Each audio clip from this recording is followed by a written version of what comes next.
পস্তু আর বালুচ এই দুই গোষ্ঠীকে দমানো সহজ নয়। প্রথম ইঙ্গো আফগান যুদ্ধে বড় পরাজয়ের পর চরম সত্যটি উপলব্ধি করেছিল ব্রিটিশ শাসক। কিন্তু পাকিস্তান গলদ কোথায় এখনো বুঝে উঠতেই পারল না, আর তার ফল মিলছে হাতে নাতে।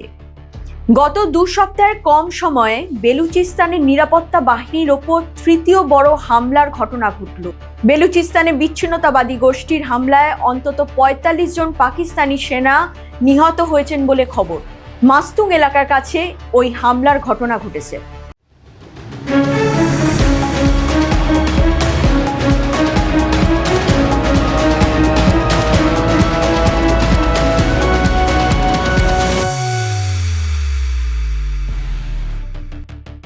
পাঞ্জাবিদের শাসন করো, সিন্ধিদের ভয় দেখাও, পস্তুদের টাকা দিয়ে কিনে নাও, আর বালুচদের সম্মান করো। একটা সময় ব্রিটিশদের মজ্জায় মজ্জায় ঢুকে গিয়েছিল এই ডিভাইড অ্যান্ড রুল পলিসি। এই নীতিতেই ভারত শাসন করতেন তারা। মরুভূমি আর পাহাড়ে ঘেরা বেলুচিস্তান পস্তু ও বালুচরা জন্মগতভাবে বিদ্রোহী। তারা কারোর বশ্যতা মানতে চায় না। পস্তুদের কাছে ধর্ম ছিল সবচেয়ে বড়। ধর্মের জন্য তারা জীবন পর্যন্ত দিতে রাজি ছিল। আর বালুচদের কাছে সবচেয়ে গুরুত্বপূর্ণ ছিল নিজেদের ভূমি, নিজেদের গোত্র আর নিজেদের সর্দার। ব্রিটিশরা বুঝে নিয়েছিল বালুচ গোত্র প্রধানদের খুশি করতে পারলেই কেল্লা ফতে। গোটা গোত্র তাদের নিয়ন্ত্রণে চলে আসবে। পস্তু ও বালুচদের প্রতি সম্মান ও শ্রদ্ধা দেখিয়ে আলাদা একটা রেজিমেন্টই গড়ে তুলেছিল ব্রিটিশরা। যেমন পস্তুদের নিয়ে পাঠান রেজিমেন্ট আর বালুচদের নিয়ে বালুচ রেজিমেন্ট। 1947 সালে পাকিস্তানের স্বাধীনতা ব্রিটিশদের পুরনো শাসন কৌশলকে এক ধাক্কায় পাল্টে দিল। বদলে গেল ক্ষমতার ভারসাম্য, নীতি আর সম্পর্কের ধরন।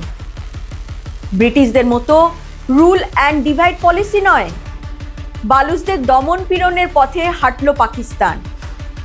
নতুন সরকারের নীতিতে বালুচদের মনে নতুন এক ভাবনার জন্ম হলো। তাদের সম্মান, স্বাধীনতা আর অস্তিত্ব কি এবার পাকিস্তানের হাতে চলে গেল?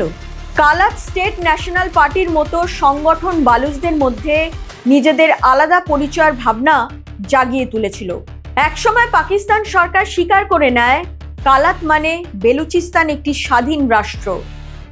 কালাতের খান পাকিস্তান সরকারের সঙ্গে স্ট্যান্ড স্টিল এগ্রিমেন্টে সই করেছিলেন। সেই পাকিস্তানি কালাতের খানকে চাপে ফেলে ইনস্ট্রুমেন্ট অফ অ্যাকসেশনে সই করিয়ে নিল। এর ফলে বেলুচিস্তান আবার পাকিস্তানের অংশ হয়ে গেল।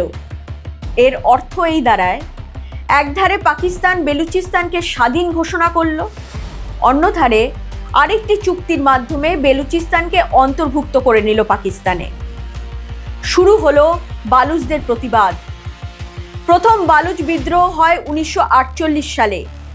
এই বিদ্রোহের নেতা ছিলেন প্রিন্স আব্দুল করিম। পাকিস্তান যত শক্তিশালী হয়েছে, বালুচ সর্দারদের ক্ষমতা তত কমেছে। 1 ইউনিট নীতির মাধ্যমে পশ্চিম পাকিস্তানকে একত্র করার পরিকল্পনা করা হয়, যাতে সংখ্যাগরিষ্ঠ বাংলাভাষী তদানীন্তন পূর্ব পাকিস্তানের আধিপত্য কমানো যায়। কিন্তু এই নীতিতে বালুচদের স্বার্থ আরও অবহেলিত হলো। ব্রিটিশরা বালুচদের সম্মান করেছিল, কারণ তারা জানত এই জাতি শক্তিশালী, গর্বিত, স্বাধীন চেতা। কিন্তু পাকিস্তান হাঁটল উল্টো পথে। ব্রিটিশদের কাছ থেকে কোনো শিক্ষাই তারা গ্রহণ করল না। পাকিস্তানের কাছে বালুচরা ছিল শুধু প্রাকৃতিক সম্পদের উৎস। বেলুচিস্তান আয়তনের বিচারে পাকিস্তানের সবচেয়ে বড় প্রদেশ, যা দেশের মোট ভূখণ্ডের 44% এলাকা জুড়ে অবস্থিত। এই প্রদেশটি তামা, সোনা, প্রাকৃতিক গ্যাস, কয়লা এবং অন্যান্য বিরল খনিজ সহ বিপুল প্রাকৃতিক সম্পদে পরিপূর্ণ। আরব সাগরের উপকূলে অবস্থিত এই কৌশলগত অবস্থান দক্ষিণ এশিয়া, মধ্যপ্রাচ্য এবং মধ্য এশিয়ার মধ্যে সংযোগ স্থাপনের ক্ষেত্রে এটিকে অত্যন্ত গুরুত্বপূর্ণ প্রবেশদ্বারে পরিণত করেছে। ভারত ভাগ হওয়ার পর 227 দিন পর্যন্ত একটি স্বাধীন ও সার্বভৌম রাষ্ট্র ছিল স্টেট অফ কালাত বা বেলুচিস্তান। পাকিস্তানের অংশ হতে চায়নি বেলুচিস্তান এবং পাকিস্তানের প্রতিষ্ঠাতা মোহাম্মদ আলী জিন্নাও সেই সময় তাতে সায় দিয়েছিলেন। পাকিস্তান গঠনের পর জিন্নার ভাবনার পরিবর্তন ঘটে। পাকিস্তানি ইতিহাসবিদ মোবারক আলী ব্যাখ্যা করেছেন, পাকিস্তান প্রতিষ্ঠার পর বেলুচিস্তানের প্রতি জিন্নার মনোভাব একেবারে অন্যরকম হয়ে যায়। জিন্না জোর করে কালাতকে পাকিস্তানে অন্তর্ভুক্ত করেছিলেন। পাকিস্তান প্রতিষ্ঠার পর থেকেই বেলুচিস্তানে বিদ্রোহের সুর উঠতে থাকে।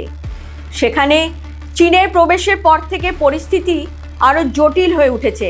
পাকিস্তান চীনকে বেলুচিস্তানের গোয়াদর বন্দর ব্যবহারের সুযোগ করে দেওয়ার পর স্থানীয়রা আরও ক্ষিপ্ত হয়ে ওঠেন। ইরান ও আফগানিস্তান সীমান্তবর্তী খনিজ সমৃদ্ধ বেলুচিস্তান পাকিস্তানের সবচেয়ে বড় প্রদেশ এবং ভূ রাজনৈতিকভাবে অত্যন্ত গুরুত্বপূর্ণ। চীনের $100 কোটি বেল্ট অ্যান্ড রোড ইনিশিয়েটিভের অংশ গোয়াদার গভীর সমুদ্র বন্দরও এই প্রদেশে অবস্থিত। চলতি মাসের শুরু থেকেই বেলুচিস্তানের নিরাপত্তা বাহিনীর ওপর একাধিক হামলার ঘটনা ঘটেছে, যার কয়েকটি দায় নিয়েছে বিএলএ। অন্য কয়েকটির সঙ্গে নিষিদ্ধ ঘোষিত তেহরিকি তালিবান পাকিস্তান জড়িত হওয়ার দাবি উঠেছে। গত 7 জুলাই টিটিপির হামলায় এক জিম্মি পরিস্থিতির সৃষ্টি হয় সেখানে। চেকপোস্ট দখলের পর টিটিপির জঙ্গিরা বেঁচে যাওয়া 18 পুলিশ সদস্যকে অপহরণ করে। পরে তাদের সবাইকে হত্যা করা হয়। নিরাপত্তা বাহিনীর ওপর বারবার হামলার জেরে দিন কয়েক আগেই পাকিস্তানি সেনা অপারেশন সাবান শুরু করে। সেনাবাহিনী, ফ্রন্টিয়ার কোর, বেলুচিস্তান পাকিস্তানের পন্থী পুলিশ, গোয়েন্দা সংস্থা ও বিমান বাহিনী যৌথভাবে এই অভিযান চালাচ্ছে। একদিকে যখন পাকিস্তানি সেনা দমনপীড়ন চলছে, তার মাঝে গত বুধবার বেলুচিস্তানের স্বাধীনতাকামী নেতা মীর ইয়ার বালুচ নিজের এক্স হ্যান্ডেলে ঘোষণা দেন, পাকিস্তানের বৃহত্তম প্রদেশ বেলুচিস্তান স্বাধীনতা ঘোষণা করেছে। রিপাবলিক অফ বেলুচিস্তানের প্রতিরক্ষা ও নিরাপত্তা বাহিনী নাকি ইতিমধ্যেই বেলুচিস্তানে 85% এলাকা দখল করেছে। এমনকি জাতীয় সঙ্গীত মা চুকাইন বালুচানি ও জাতীয় পতাকা গ্রহণ করেছে এবং বালুচি ফালুস নামে নিজস্ব মুদ্রারও প্রচলন শুরু করেছে। এদিকে বেলুচিস্তান বারে বারে আর্থিক প্রতারণার ফাঁদেই পড়েছে। বেলুচিস্তানে চীনা বিনিয়োগ বাড়লেও আদতে অঞ্চলটি কোনো উন্নয়নই হয়নি। বেলুচিস্তানের মধ্যে দিয়েই পাকিস্তানের সঙ্গে মিলিতভাবে অর্থনৈতিক করিডর তৈরি করেছে চীন। 65 বিলিয়ন মার্কিন ডলারেরও বেশি মূল্যের এই সিপিইসি প্রকল্পের লক্ষ্য হল সড়কপথ, রেলপথ, জ্বালানি প্রকল্প এবং বন্দরগুলির একটি নেটওয়ার্কের মাধ্যমে পশ্চিম চীনকে আরব সাগরের সঙ্গে যুক্ত করা। বেলুচিস্তানে চীনের সবচেয়ে গুরুত্বপূর্ণ বিনিয়োগ হল গোয়াদর বন্দর। গোয়াদরকে একটি প্রধান বাণিজ্যিক ও লজিস্টিক কেন্দ্র হিসেবে গড়ে তুলতে চীন বিপুল পরিমাণ বিনিয়োগ করেছে। বিপুল খনিজ সম্পদের ভাণ্ডার হওয়ায় বেলুচিস্তান চীনা খনন সংস্থাগুলোর কাছে অত্যন্ত আকর্ষণীয়। সবচেয়ে উল্লেখযোগ্য প্রকল্পগুলির মধ্যে একটি হল চাগাই জেলার সাইদাং তামা সোনা প্রকল্প, যা বহু বছর ধরে চীনের মেটালজিক্যাল কর্পোরেশন অফ চায়না পরিচালনা করে আসছে। পাকিস্তানের আভ্যন্তরীণ পলিসির কারণে বিপুল পরিমাণ চীনা বিনিয়োগ সত্ত্বেও বেলুচিস্তান এখনও বিদেশি প্রকল্পগুলির জন্য সবচেয়ে চ্যালেঞ্জপূর্ণ অঞ্চলগুলির একটিতে পরিণত হয়েছে। এদিকে পাকিস্তান দীর্ঘদিন ধরে বলে আসছে বালুচ বিদ্রোহ আসলে বাইরের শক্তির ষড়যন্ত্র। একসময় এই বাইরের শক্তি বলতে তারা ভারতকেই বোঝাতো। নিজেদের ভুল নীতির কারণে আজ বেলুচিস্তান বড় সমস্যা হয়ে দাঁড়িয়েছে পাকিস্তানের কাছে।